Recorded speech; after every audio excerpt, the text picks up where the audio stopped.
Hello, my loves. Welcome to your November reading. This is general, it's collective, it's for all signs. You will know if this reading resonates with you or not, so please do not force the message to fit. If you feel like it does, then only take what does fit, leave behind what does not. And I really hope that it helps bring you some clarity, confirmation, or reassurance at the very least. This is not how I typically conduct my readings, but I pulled these cards and I felt super compelled to share this message because I know that there is hopefully somebody out there who needs it and will benefit from it. So, what I'm going to do is start off with tarot and then read the oracle card meanings afterwards, and I will have everything time stamped in the description box or comments. And if you enjoy this reading, please consider sharing, and subscribing. Thank you so much. Okay, so I'm not going to sugarcoat anything here. That's not really my style, but this is a fairly heavy reading, okay? This is for those of you that have been feeling like you've really been going through a difficult or challenging time lately, or maybe currently. What I want you to know is that everything is playing out the way it's meant to. Everything is working out the way it's meant to, despite how it may feel or what you may think. And it's just a matter of time until you come into a place of overcoming whatever this is or feeling better. And I know that sounds so general and brief, but hey, I'm here to try and make you feel a little bit better, all right?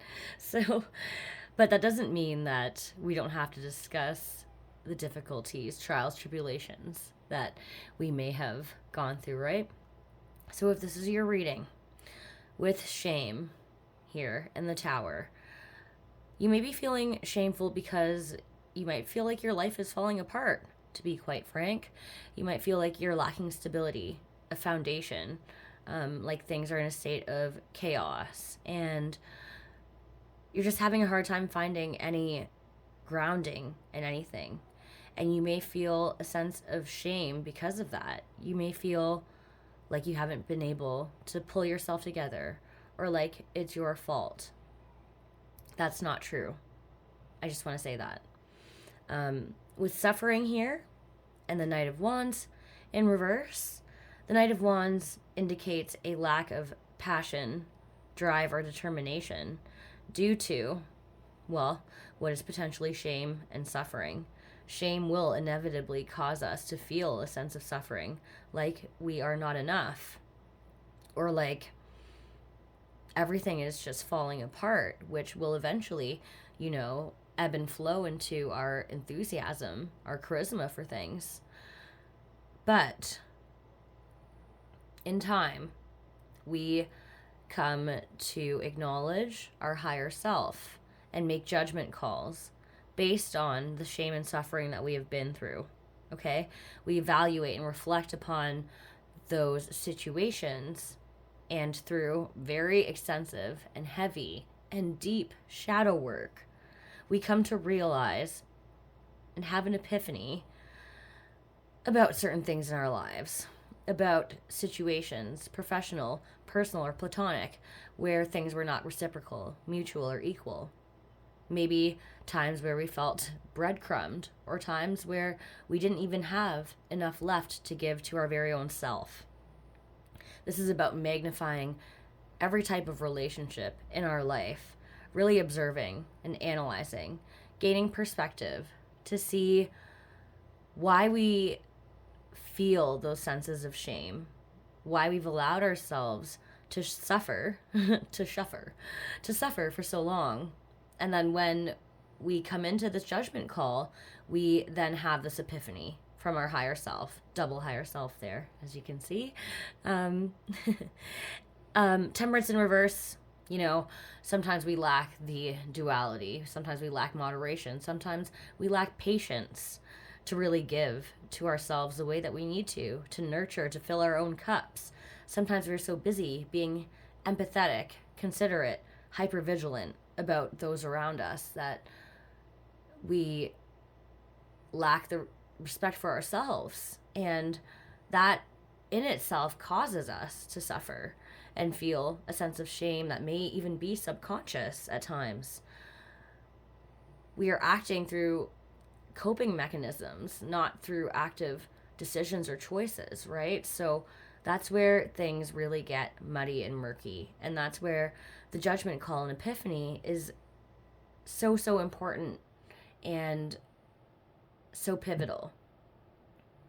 The bottom of the deck, when I split it, we got 2 major arcana, as you can see at the bottom there, the Chariot in reverse and Justice, which is basically just a reiteration of everything that I've said, all encompassed. The Chariot in reverse is about, well, stagnation, a lack of direction, not moving, a lack of success or victory. In turn, we have Justice. So justice is about fairness, equality, being balanced. What is right for you? What is just for you? What is fair to you? You cannot move forward with endeavors, again, be it personal, platonic, or professional, that are not fair, equal, or giving to you. Point blank. You need to be met halfway. There are, 2 people. There are 2 people to tango. It takes 2 people to tango. It takes 2 people to dance, to share a passion, to show that same passion as well to each other without needing to ask and without needing to feel shame or suffering within the connection, whatever it is. For some of you, it could even be familial. And know that your familial ties, you don't have to be burdened or chained to them. You really don't. You may feel extremely obliged, but you don't need to feel ashamed. That's a very specific message. Okay, so at this point, we are going to go ahead and jump into the oracles. And let's go ahead and look at shame first. So number 35 may have relevance. The divine healers, the messages here are judgment, severity, self-loathing, and poverty. You're at risk of falling under the spell of self-criticism because of poor choices or learned behavior, and this is bringing on the energy of shame. You can always tell when this soul-deadening vibration is present because it causes you to unconsciously pull back from others and the loving support of the universe, and you become isolated. It's quite possible at this time to believe that the world is against you, making you want to hide, withdraw, or push it away. Nothing could be further from the truth. You are your own worst enemy at this time, as the universe never stops loving or supporting you. Nor have the people around you stopped loving you, even if you've made terrible mistakes. After all, we're all guilty of this at times. Your divine healers surround you, holding you in affection and unconditional love as you struggle to regain your self-esteem. They ask you to remember that being here on Earth is like being in a classroom. You're here to progress, and you'll make many mistakes along the way, and that's part of your learning process and necessary for your growth. Your divine healers ask you to open your heart and forgive your mistakes. There's no mistake too great, nor any error so grave that it can't be forgiven. Pray for them to help you rise above your self-criticism and re-enter the flow of the universe. Make an effort to see yourself with the same love that they see you with. Stop judging yourself. Make amends and apologies where necessary and move on. Their message to you is live and learn. With the Tower there, you may have gone through experiences and struggles where you felt like the rug was pulled from beneath you. You felt like you put your all into a situation and only to have it crumble beneath your feet or fall between your fingers. And it made you feel such shame to have given yourself to this and be left with nothing. But, there are no mistakes. There are only learning curves. Next, we move on to suffering. Number 23 may also have relevance to you, my love. The other meanings we have here are accidents, sickness, trauma, and betrayal. An important part of being human, and something that can't be avoided, is the pain that comes from simply being vulnerable to the physical world. Your divine teachers warn that you're facing such a time. Sickness may be at hand, and accidents, traumas, sudden loss, and injury are all potentially around you. Whether confronted with something severe or just the ongoing struggle of getting through the day, your physical body may be challenged, and pain and suffering may follow. This isn't meant to scare you, but rather to warn you that you're not as grounded as you should be. In fact, you may be attracting injury or drama to gain some personal space. Your divine teachers advise you to be open to the fact that any pain or upset you attract isn't without hidden gifts and opportunities. Your broken leg or aching back, for example, may provide the much needed rest you wouldn't otherwise take. Your runny nose and cough may give you the privacy you need to regenerate your spirit. It's also important to note that any pain or drama you attract isn't greater than your ability to handle it. The greatest upset you face might actually be in trying too hard to avoid pain, which in the end may cause even more. In other words, the fear that you won't be able to abide any discomfort is far more disabling than anything you might actually incur. Wow. Okay. In accepting the upset of the moment with grace, you'll gain wisdom, compassion, and strength. Your divine teacher's message, embrace and be patient with your pain. It will bring insight and understanding, and in time, peace. You will heal. Oh yeah, temperance is also about healing. I did forget to mention that. But I love how the message all comes together. If you're not already hearing it, we're getting some, reiterations here, which I love how tarot does that. But enough of that. Judgment, number 46, may also have some relevance to you. We have the higher self, of course, precision, rationality, analysis, and discernment. This isn't a time to act under an imagined sense of urgency. Keep your emotions from running away with you. Turn to your higher self. Engage your power of reason and trust your inclination to step away from the drama and intensity of the moment. Study and analyze all the factors of the situation and allow your higher self to guide you to the right end. Sleep on it a night. Better yet, sleep on it for 3 nights. Then heed your higher self's message. Leave it to me for now.